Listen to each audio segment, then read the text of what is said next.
Oi, pessoal da classe Guerreiros de Cristo, a gente está com essas classes mistas. No caso, agora a gente vai dar seguimento ao curso Andando no Espírito, da apostila,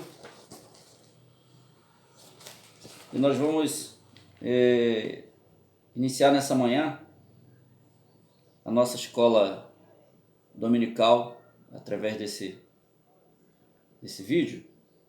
Aula 4, Tribulações e Fé me ajuda a crescer espiritualmente, ok? E eu pedi a Elane para estar orando, para a gente estar iniciando, tá? Em nome de Jesus nessa manhã. Bom dia, pessoal, a paz do Senhor. É um prazer estar aqui nessa manhã, preparando esse estudo. A aula 4, Tribulações e Fé me ajuda a crescer espiritualmente. Então vamos orar, pedir ao Senhor que possa nos conduzir nesse momento, em nome de Jesus. Pai amado, Pai querido, Pai, diante de Ti, ó Deus, nós nos colocamos nesta manhã, meu Pai. Te agradecendo já, meu Pai, pela Sua presença, ó Sim, Deus. Deus, muito obrigado, Senhor. Pai, Tu és o nosso mestre, ó Pai. Tu és aquele, ó Deus, que nos ensina, que nos instrui.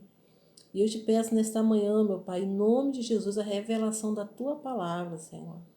Pai, que aonde esse vídeo chegar, meu Deus, que vida seja alcançada pela Sua presença, ó Pai. Meu Deus. É no nome de Jesus que eu oro e já te agradeço. Amém. Glória a Deus. Então a gente vai ler nosso versículo base em Atos dos Apóstolos, capítulo 14, versículo 22. Ok? Esse estudo vai ser dividido em 2 blocos, tá? Para que na próxima aula a gente dê continuidade. Então a Bíblia diz em Atos capítulo 14, versículo 22. Confirmando o ânimo dos discípulos, exortando-os a permanecer na fé, pois que por muitas tribulações nos importa entrar no reino de Deus. Então, no ponto 1, diz assim: o tempo e as tribulações no crescimento espiritual. Tem aqui um pensamento do Henry Ward Beecher, diz assim: sempre estamos na forja ou na bigorna. Por meio das tribulações, Deus está nos preparando para coisas mais elevadas. Então, nosso caráter é sempre forjado diante de Deus, né? O que é forjar? O que é forja? É um tipo de forno utilizado para aquecer metais a serem trabalhados por um ferreiro em uma oficina, por onde eles são moldados e fundidos, né? Eles tomam outra forma. Então nós somos moldados, né? A cada dia diante de Deus. E a bigorna, ele é um utensílio feito de aço, que o ferreiro utiliza, sobre o qual são apoiados esses metais, e esses metais são malhados e moldados a quente ou a frio. Então, como eu falei, nós somos moldados diariamente com Deus, né? Diante de Deus. Então, tempo e tribulações são igualmente necessários para transformar uma criatura semelhante. Aí tem um exemplo aqui: a um verme condenado a arrastar-se pelos subterrâneos da vida, numa bela criatura alada, lagarta e borboleta. Deus deseja que nos submetamos a uma constante transformação de criaturas no mundo em criaturas do céu. Então, diariamente nós somos moldados, né, diante de Deus, a cada dia uma nova experiência. O versículo que nós lemos importa, né? Os discípulos, eles confortavam o ânimo um dos outros. Acho que a gente até falou no último vídeo, primeiro vídeo que nós fizemos: no mundo tereis aflições. Jesus que falou isso, mas tenha bom ânimo. Imagine as lutas e tribulações, né? A igreja primitiva foram perseguidos, mas eles exortavam uns aos outros a permanecer na fé. E por muitas tribulações importa entrar no reino de Deus. Então, passamos por lutas, tribulações, mas que nós não venhamos desanimar, porque existe o céu nos esperando, ok? Nós somos cidadãos do céu. E o ponto 2, o que a Bíblia ensina sobre o papel do tempo no crescimento espiritual? A Bíblia ensina que, assim como o crescimento físico, o crescimento espiritual também exige tempo. 1 Pedro 2, capítulo 2, versículo 2, diz o seguinte: desejai ardentemente, como meninos recém-nascidos, o leite espiritual, para que por eles crescerdes para a salvação. Quando a gente aceita Jesus, a gente nasce novamente. Nós nascemos de novo diante de Deus. Tudo se torna novo. Em 2 Coríntios 5,17 diz que as coisas velhas já passaram e tudo se fez novo. Então, assim como um bebê nasce, ele precisa crescer, mas antes ele engatinha, ele come papinha, até começar a comer uma comida forte, depende do tempo. Existe o tempo para que haja um crescimento, né? E ele venha começar a andar, começar a falar, né? Ele não nasce falando, não nasce andando. Então a Bíblia nos ensina sobre esse papel do tempo no crescimento espiritual. Tem um versículo, o salmista fala: esperei com paciência no Senhor e ele se inclinou para mim, Elaine. Então tem um tempo de Deus para nossas vidas, tem um tempo de Deus para a sua vida. A questão do tempo é um fator imprescindível, fundamental nas nossas vidas. Às vezes não sabemos esperar o tempo de Deus nas nossas vidas. Imagine José, mais de 10 anos para ele esperar as promessas do Senhor. Depois ele foi governador do Egito. Mas imagine quantas tribulações José passou. Foi jogado no poço, né, por seus irmãos. Foi vendido como escravo. Foi preso, ficou mais de 12 anos, longos anos preso. Passou por tudo aquilo ali. Mas diz a Bíblia que o Senhor era com José. Onde José colocava a mão, ele entendia que Deus estava com ele. Então existiu o fator tempo. Ele teve aquele sonho, contou para os seus irmãos, e por isso ele passou muita retaliação, mas teve a questão do tempo. No tempo de Deus, José foi usado para lhe salvar uma nação da fome. Ele interpretou vários sonhos e Deus era com ele. E Deus é com você, Deus é conosco. Mas precisa o tempo de Deus nas nossas vidas, para que os projetos do Senhor possam ser executados na nossa vida. Então, as tribulações, né, precisamos também utilizar a fé, viver de fé, para que nós possamos crescer espiritualmente. Comentar? Amém. Eu queria fazer um comentário aqui nesse Salmo 40, né? Que fala assim: esperei confiantemente pelo Senhor, e ele se inclinou para mim e me ouviu quando clamei por socorro.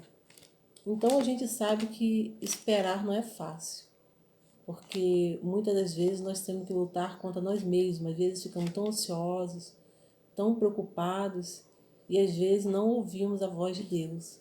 Mas esse salmo aqui, ele vem nos alertando, né, para a gente esperar com confiança no Senhor.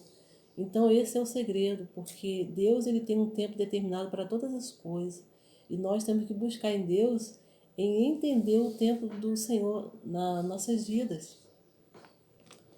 Isso. O tópico 3. O que a Bíblia ensina sobre o papel das tribulações no crescimento espiritual? A Bíblia ensina que as tribulações são utilizadas por Deus para nos tornar alertas e fortes espiritualmente. Então, quando a gente enfrenta uma tribulação e a gente sai vencedor, porque Deus está conosco, a gente sai mais fortalecidos e experientes diante de toda aquela luta, de toda aquela aflição que a gente passou. A Bíblia diz que no mundo teremos aflições, mas para a gente ter bom ânimo. Não é quando a gente passar por lutas e tribulações e aflições, achar que Deus está nos castigando. Não, às vezes Deus está utilizando aquela situação de angústia, de sofrimento, de tribulação, para que também algo seja corrigido também nas nossas vidas. E nós só aprendemos com as lutas dessa vida. Nós aprendemos com as dificuldades. No mundo não existe nada fácil. Ninguém entra em algum emprego, hoje logo ele já é um diretor, já é ali um patrão. Não, existe um tempo para que a pessoa venha chegar a um cargo, né, um patamar maior. Assim é a nossa vida diante de Deus. O tempo de Deus, ele vai nos curar, ele vai nos transformar, ele vai forjar o nosso caráter, vai nos dar crescimento. Então precisamos entender isso, que Deus utiliza a questão do tempo nas nossas vidas, para que os projetos dele sejam executados na nossa vida. Ok? Então a Bíblia ensina que as tribulações são utilizadas por Deus para nos tornar alertas e fortes espiritualmente.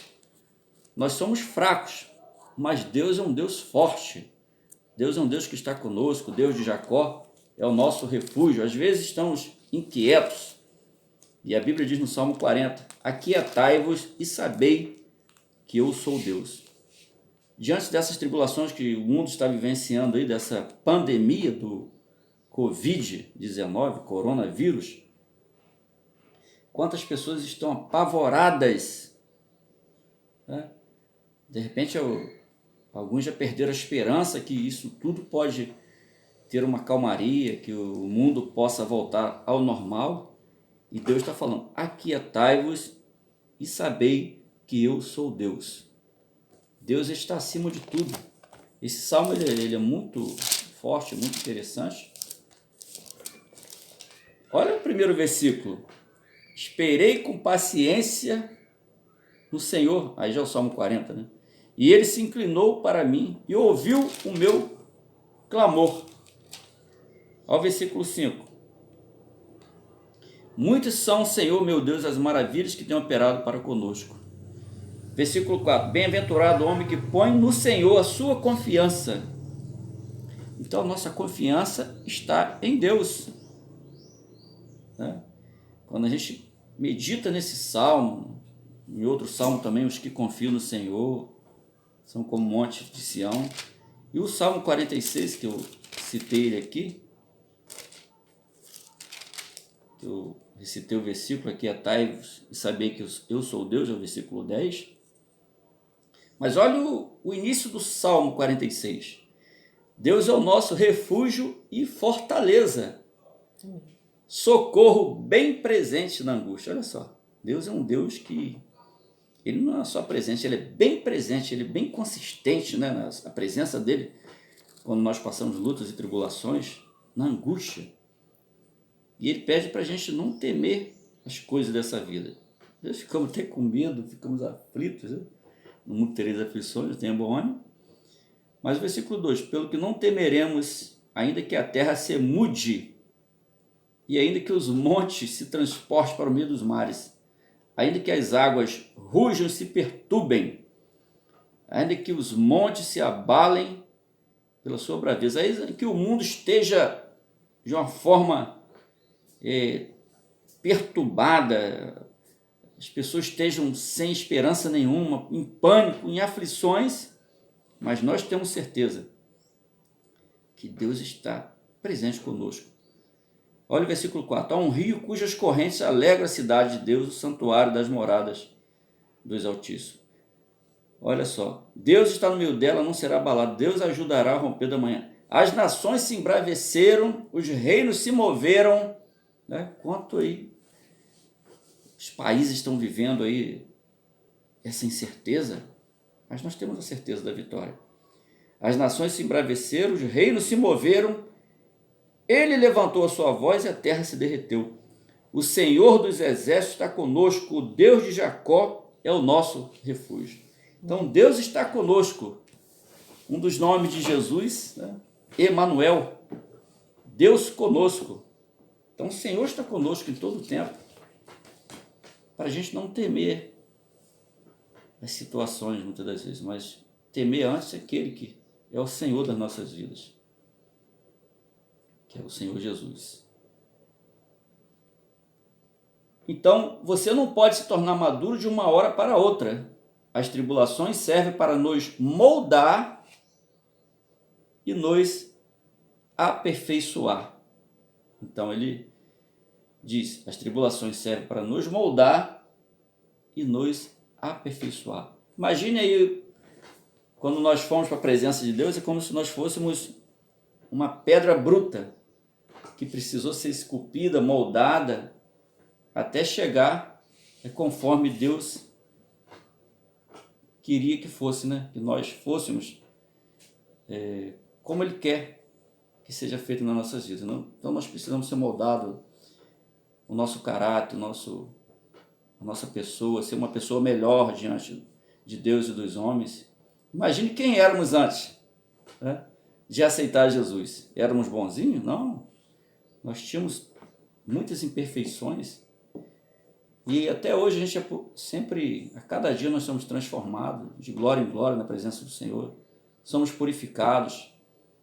Às vezes erramos, tropeçamos, mas Deus nos levanta. Ele que nos levanta, Ele que dá força ao cansado, multiplica as forças daquele que não tem nenhum vigor. Então Deus está sempre nos animando, nos transformando a cada dia. Então, antes de ser afligido, estava errado, mas agora guarda a tua palavra. Foi-me bom ter sido afligido para que aprendesse os teus decretos. Bem sei, ó Senhor, que as tuas leis são justas e que em tua fidelidade me afligiste. Salmo 119, versículo 67, 71 e 75. Vamos ler, né, lá de 2 Coríntios, capítulo 4, versículo 8 a 11.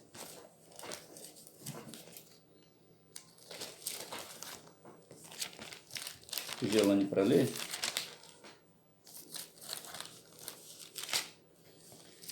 Livro de carta do apóstolo São Paulo, à igreja de Corinto, 2 Coríntios, capítulo 4, versículo do 8 ao 11.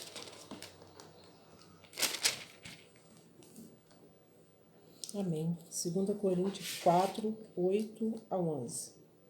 Diz assim: em tudo somos atribulados, porém não angustiados, perplexos, porém não desanimados, perseguidos, porém não desamparados, abatidos, porém não destruídos, levando sempre no corpo o morrer de Jesus, para que também a sua vida se manifeste em nosso corpo. Versículo 11 agora. Porque nós que vivemos somos sempre entregues à morte por causa de Jesus, para que também a vida de Jesus se manifeste em nossa carne mortal. Até 11. Lembrei agora de Romanos, capítulo 8. Olha só, o subtítulo, Cântico de Vitória, Deus é por nós. Romanos capítulo 8, diz assim, versículo 31 em diante: que diremos, pois, a estas coisas? Se Deus é por nós, quem será contra nós? Aquele que nem mesmo a seu próprio Filho poupou, antes o entregou por todos nós, como nos não dará também com ele todas as coisas? Quem tentará acusação contra os escolhidos de Deus? É Deus quem os justifica. Quem os condenará? Pois é Cristo quem morreu, ou, antes, quem ressuscitou dentre os mortos, o qual está à direita de Deus e também intercede por nós. Quem nos separará do amor de Cristo? A tribulação, ou a angústia, ou a perseguição, ou a fome, ou a nudez, ou o perigo, ou a espada? Como está escrito: por amor de ti somos entregues à morte todo o dia. Fomos reputados como ovelhas para o matadouro. Mas em todas essas coisas somos mais do que vencedores por aquele que nos amou. Porque estou certo de que nem a morte, nem a vida, nem os anjos, nem os principados, nem as potestades, nem o presente, nem o porvir, nem a altura, nem a profundidade, nem alguma outra criatura nos poderá separar do amor de Deus que está em Cristo Jesus, nosso Senhor. Esses versículos falam tudo, né? Como que esses versículos nos enchem de certeza. Nós somos mais do que vencedores por aquele que nos amou. né? Mas em todas essas coisas somos mais que vencedores por aquele que nos amou. Olha que versículo profundo, né? Dessa narrativa, desse cântico de vitória. É uma certeza que dá, né, na nossa vida, nos nossos corações. Né? E que exemplo a Bíblia, para a gente chegar para o finalzinho, que exemplo a Bíblia dá sobre o papel do tempo e das tribulações. A Bíblia dá muitos exemplos de líderes espirituais cujas tribulações no final produziram maturidade espiritual. Entre o momento que Deus deu as promessas a José, a Davi, a Paulo, e o tempo do cumprimento delas, passaram-se pelo menos 10 anos, talvez mais. Durante esse período, Deus submeteu cada um deles ao tipo de experiências que desenvolveu neles o caráter forte, o senso de certo e errado, a compaixão e a visão do futuro de que precisariam como líderes. Então, o fator tempo foi fundamental na vida desses líderes, que precisavam passar por todas aquelas situações para que eles saíssem fortes, né, de todas aquelas experiências que eles tiveram. O tópico 5. De que maneira a fé influi no meu crescimento espiritual? Aí tem um pensamento aqui. Uma fé pequenina leva sua alma ao céu. Uma grande fé traz o céu para sua alma. Interessante, né? Uma fé pequenina leva a sua alma ao céu. Uma grande fé traz o céu para a sua alma. Né? Então, a gente caminhando para o final, diz que a fé é o fundamento da vida cristã. São nossas bases. Cristã é a fé. Sem fé, né, é impossível agradar a Deus. Né? E sua importância não pode ser subestimada. A fé determina nossas ações. Agimos de acordo com aquilo que cremos. Se cremos na Bíblia, vamos agir de acordo com ela. Portanto, o oposto de obediência não é desobediência, mas incredulidade. Se crer, verá a glória de Deus. Né? E nós cremos que tudo isso que está acontecendo no planeta, né, nesse domingo aí nós estamos em jejum, em prol da nação, do mundo, e cremos que esse vírus, esse coronavírus, vai ser varrido aí do nosso Brasil, da nossa nação, e Deus já concedeu a nossa vitória, já concedeu. Pela fé nós cremos que o Senhor já concedeu a nossa vitória. Nossa vitória já está assinada pelo poder do nome de Jesus. Glória a Deus. Ela não vai ser assinada, já está assinada no mundo espiritual. A nossa vitória já está consumada em nome de Jesus. Se Deus nos manda segurar ou largar, se cremos nele, obedecemos. Então, também a fé existe, também a obediência. Nós temos que crer, entra a questão da obediência. Se duvidarmos dele, acabaremos fazendo o que achamos ser melhor para nós. Lembra do anjo que apareceu a Zacarias, né, no templo? Falou que Isabel teria um filho e o nome seria João. E o anjo se expressando, falando a mensagem de Deus para aquele sumo sacerdote. E ele ficou na dúvida, não creu. Ele falou, como será isso? Entrou a dúvida. Aí o anjo falou, olha, todavia tu ficarás mudo até que tudo isso venha a acontecer. E no tempo que João Batista nasceu, que ele estava até então mudo, o nome seria João, e ele não podia falar, ele pegou uma tabuinha, escreveu João. A partir do momento que ele escreveu o nome João, a língua dele foi solta e ele começou a falar e todos glorificavam a Deus. Então, por um ato de dúvida, Zacarias ficou mudo. Quantas vezes a gente deixa de crer nas promessas de Deus, a gente fica mudo, sem poder se expressar, falar, a gente fica com temor no nosso coração.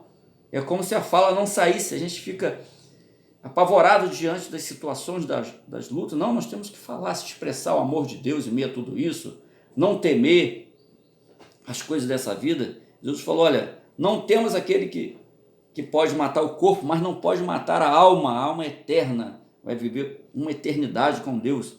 Então não podemos temer as coisas desse mundo, devemos temer aquele que é o Senhor e Consumador das nossas vidas. E eu vou deixar para a Elane ler o capítulo 11, versículo 6 de Hebreus, que eu recitei um pouquinho, sobre a fé. Amém. Então, Hebreus 11, 6 fala assim, ora, sem fé é impossível agradar-lhe, porque é necessário que aquele que se aproxima de Deus creia que Ele existe e é galardoador dos que o buscam. Amém. Né? Que estudo abençoado. E esse estudo, assim, eu creio que falou muito em nossos corações, porque as maiores experiências de servos de Deus e as nossas maiores experiências também com o Senhor, elas muitas das vezes acontecem no momento de tribulações. É nesta hora que nós conhecemos quem é Deus nas nossas vidas. É nessa hora que nós conhecemos quem é o Senhor. E um dos maiores desejos do nosso Deus é que nós o conhecemos verdadeiramente quem Ele é. Né? Então vamos orar, agradecer a Deus por esse estudo. Eu creio que o Senhor falou grandemente em nossos corações. Então vamos estar nesse momento fazendo uma oração, agradecendo ao Senhor, né, por esse momento aqui tão especial na presença do nosso Pai. Pai amado, Pai querido, Pai, neste momento, ó Deus, eu quero te agradecer, meu Pai. Te agradecemos, ó Pai. Ah, meu Deus, obrigado, ó Deus, pela sua palavra, Deus. A sua palavra, Pai, ela tem nos sustentado. Obrigado pela a sua presença palavra, Senhor, ela tem nos fortalecido, ó nossos Deus. corações, ó Deus. E nós te agradecemos, ó Pai, ó Senhor, por ter o Senhor na nossa vida, dessa manhã, por ter, meu Pai, o teu Deus, Espírito Santo, ó Deus, aquele que nos encoraja, aquele que nos fortalece, aquele que nos dá um novo ânimo a cada manhã, ó Deus. Anima cada dia e nós te agradecemos e te adoramos e te louvamos nesta manhã, ó Deus. Assim nós oramos em nome poderoso de Jesus. Amém. Que tenhamos um bom domingo, que Deus nos abençoe, ok? Em nome de Jesus. Amém. Tchau.